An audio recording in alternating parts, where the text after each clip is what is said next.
let's talk about couples therapy anyway, because some of you are in a relationship, and if you're having troubles in it, you might like to try some couples counselling. So what's involved in it? What might you be asked to do? Michelle Janssen is a couples counsellor with North Brisbane Psychologists, and I asked her, what are some of the common causes that bring people to couples counselling?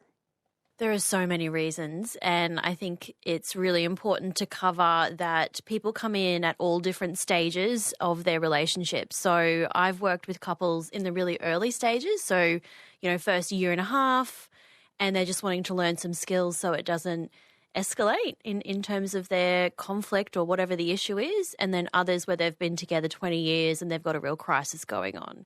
So I think the main thing for me to normalise there is any stage of your relationship, you can come in and it's okay. So people come in at different stages, but are you noticing things like they're constantly fighting about money, differences in values, libido? Is there some repetitive theme? Yeah, I would say the repetitive theme is probably on some level, as cliche as it sounds, about communication. So he or she doesn't listen to me, he or she doesn't get me, that sort of thing. It's at that level. Some need is not being met and the person isn't feeling understood. But of course there are those common things, money, sex, parenting, work, all that sort of stuff, probably is the most common, yeah. As a couples therapist, then how do you understand what's going on in the relationship? What kind of questions and investigation do you have to do right at the start?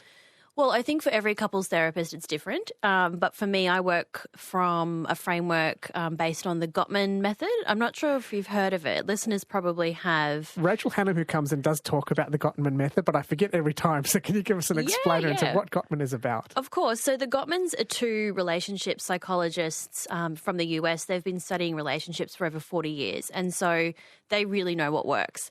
So if you check them out online, there's so many resources that they have, but basically their framework is based in research that they've done over a long period of time, where they would have people come in and study them and monitor their heart rate when they were in conflict, figure out what worked, what didn't. So that's all my training. So under that, we have a really thorough assessment phase where we really get to the foundation of what's going on in the relationship. So after that then, after we've gotten a good lay of the land, then we get stuck into interventions. So that first phase can sometimes feel a bit slow, but it's really making sure that we're not just making assumptions. Yeah. You talked about heart rate monitoring. You're not sticking people in machines as you watch them, are you? No. You're asking them questions. We're just asking questions. No, so that's what the Gottmans do. Like that's how they got there to this phase, you know, of their study and their research. So what I'm saying is that why I like that method that Julie and John Gottman developed is that it is so steeped in research, you know, that it's based in evidence and that I'm not just pulling things from a hat. I think as well, you know, some of the training that I've had in what's called needs-based communication, NVC, nonviolent communication, that sort of thing, it really starts to draw to, okay, but what's your need here? Let's try and elicit that, you know, and let's try and really hear from both people. So I try and make sure that each person has space to speak, so one person isn't controlling the room and the narrative. Can you give us an example of an intervention, some homework that people have to go away and do once they get your recommendation? Yeah, so I would say, gosh, the biggest gift that you could give your partner is the ability to self-soothe or to go away and relax. You know, that's something that in conflict, you know, we kind of can really escalate, of course, and our bodies, you know, we start to have these really heightened emotions. So the biggest gift I can say is to be able to walk away from the situation, calm down, go and do something soothing, and then come back to the conflict later. I think that's probably the most common thing. You know, whether you escalate or whether you shut down in conflict, it's probably the most crucial thing to be able to do, yeah. You're listening to Michelle Janssen, who's a couples counsellor at North Brisbane Psychologists. What about the language that people use, you know, not blaming each other? Or can you tell us about how good language can help a relationship to work well? Yeah, this is everything. This is one of the crucial things. So this is going from you language to I language. So again, this is what the Gottmans talk about. So saying statements like, I feel about and I need, you know, reframing it into a positive need as opposed to saying you do this, you always do this, you never do that. And it's such a subtle language shift, but I think being able to come back to saying, what's my experience of this, rather than attacking our partner's character. That's the key, which I know is easier said than done a lot of the time. But again, that's probably one of the first interventions I really apply with a couple. Can you tell me how you're actually feeling in this moment when they do X, Y, Z? Yeah. What would be your advice to people before getting into a relationship to give it the best chance of success? Really know yourself. I think really, really know yourself. There's a lot of great work on attachment theory, which again has become really popular in recent years. You can do attachment style quizzes, for figuring out how you grew up and how you then relate to people, in terms of intimate relationships.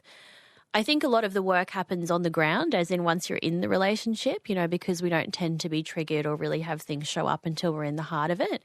But I think in general, just being able to know what your issues are, what you struggle with, what has come up for you, and just really basic generic advice, which sounds a bit cheesy, but just knowing yourself and your hobbies and your interests and your work and all that kind of stuff, being a complete full person to be able to offer something to the other person as well. You've talked to a lot of couples over time to help them address these issues.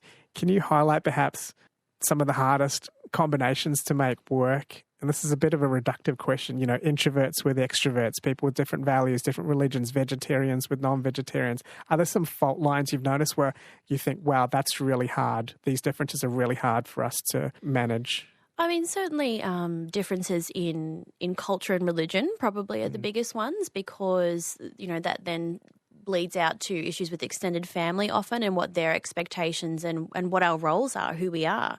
And how we function in relationship and family. So I would probably say around that, because that seems to be often less something that you can influence and something that you've merely grown up with. So as an individual, you have to make some really tough calls about, do I continue to follow this religion, or how do I practice this with my partner who isn't of that faith, or do we raise our children like that? So certainly those bigger, wider, extending issues are probably really difficult, but in general, I would say a lot of relationships can work from wherever you are, whoever you are. It's really about what you're willing to work with, what you want, what you need, what your boundaries are, because everybody can have issues with extended families, yes, right? Yeah. We're at the Christmas New Year period. I'm sure this is all fresh in people's minds, so what a great time to talk about this stuff.